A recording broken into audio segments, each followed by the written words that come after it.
Automobile से related आज जो हम सर्किट डिटेल में बात करेंगे वो कुछ ऐसे सर्किट्स हैं जो कि नॉर्मली हम लोग ऑटोमोबाइल में यूज करते हैं और इन्हीं सर्किट्स को डायग्नोस करते हैं। ये एक छोटा सा सेंसर है और उसके अंदर फ्लूइड बना है और ये फ्लूइड जो है वो कंडक्टिविटी करता है, यानी कि आप यहाँ पर देख सकते हैं कि यहाँ पर जो है ना ब्रेक सर्किट है और जैसे ही फ्लूइड इस एरिया में आएगा तो यहाँ कंडक्टिविटी हो जाएगी और जब यहाँ से हट के ऊपर वाली साइड यानी इन्वर्ट हो जाएगा तो ये यहाँ से कंडक्टिविटी खत्म हो जाएगी। ये फ्यूल कट ऑफ होने के लिए नॉर्मली बनाया जाता है और ये उस जब गाड़ी पूरी कल्टी हो जाए तो उस टाइम ये यूज होता है। दूसरे सर्किट की बात करते हैं तो इसमें जो है वो हम एक रिले की बात करेंगे कि किस तरीके से रिले को जो हम है यूज कर रहे हैं और सिंगल पिन और सिंगल सर्किट इसका यूज करेंगे। तो चलते हैं रिले की तरफ। तो ये 2 पिन रिले है और जैसा कि आप देख सकते हैं कि एक पिन पे स्विच लगा हुआ है और जो कि इनपुट भी है और नेक्स्ट जो पॉइंट है वो आउटपुट है, यानी कि हाई वोल्टेज की सप्लाई भी इधर से ही क्रॉस होगी, यानी जो इनपुट है और जो आउटपुट मिलेगा वो भी हाई वोल्टेज की सप्लाई होगी, यानी कि कंट्रोल सिस्टम भी सेम पिन पे ही दिया हुआ है और इनपुट भी सेम पिन पे दिया हुआ है। यहाँ पर वो एरिया है जो कि आपस में कांटेक्ट करेगा और आपस में जो है सर्किट मेक हो जाएगा।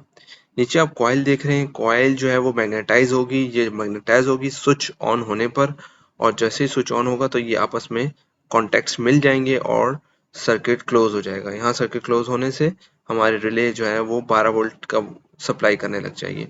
यहाँ पर वही बात है कि 12 वोल्ट जो कि स्विच के तौर पे भी यूज हो रहे हैं और 12 वोल्ट जो है वो सप्लाई के तौर पे भी यूज हो रहे हैं, यानी कि 2 पिन रिले हैं। नॉर्मली ये रिलेज जो है हेडलाइट्स में यूज होती हैं और कुछ पावर सप्लाई की यूनिट्स के अंदर यूज होती हैं। तो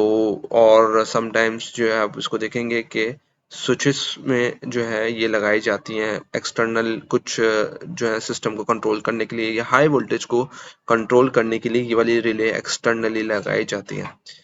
और इसको सिर्फ 2 पिन से हम इजीली डायग्नोज भी कर सकते हैं, मल्टीमीटर से भी डायग्नोज कर सकते हैं। तो अब हम चलते हैं नेक्स्ट सर्किट की तरफ। नेक्स्ट सर्किट पे जब हम बात करेंगे तो उसमें जो है वो रेजिस्टेंस बेस के ऊपर बात करेंगे, यानी कि हमारा सर्किट रेजिस्टेंस बेस होगा, यानी 12 वोल्टेज जब यहाँ से हम सप्लाई करेंगे लोड पर यानी मोटर पे तो किस तरीके से मोटर की स्पीड कम और ज्यादा होगी, यानी कि जितनी हाई रेजिस्टेंस होगी उतनी ही मोटर की स्पीड कम होगी और जितनी लो रेजिस्टेंस होगी उतनी ही मोटर की स्पीड ज्यादा होगी। यहाँ पर आप देख सकते हैं जो ये सिलेक्टर है ये दो बातों से कंट्रोल हो सकता है, या फिर मैं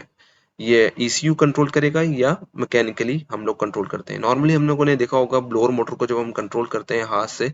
तो हम उसका सिलेक्टर घुमाते हैं तो हमारा ब्लोअर मोटर की स्पीड कम हो जाती है, तो इससे ये सिस्टम जो है वो नॉर्मली यूज हो रहा होता है, यानी ये सर्किट यूज हो रहा होता है। इससे हम मोटर की स्पीड कम और ज्यादा कर रहे होते हैं और आजकल जो के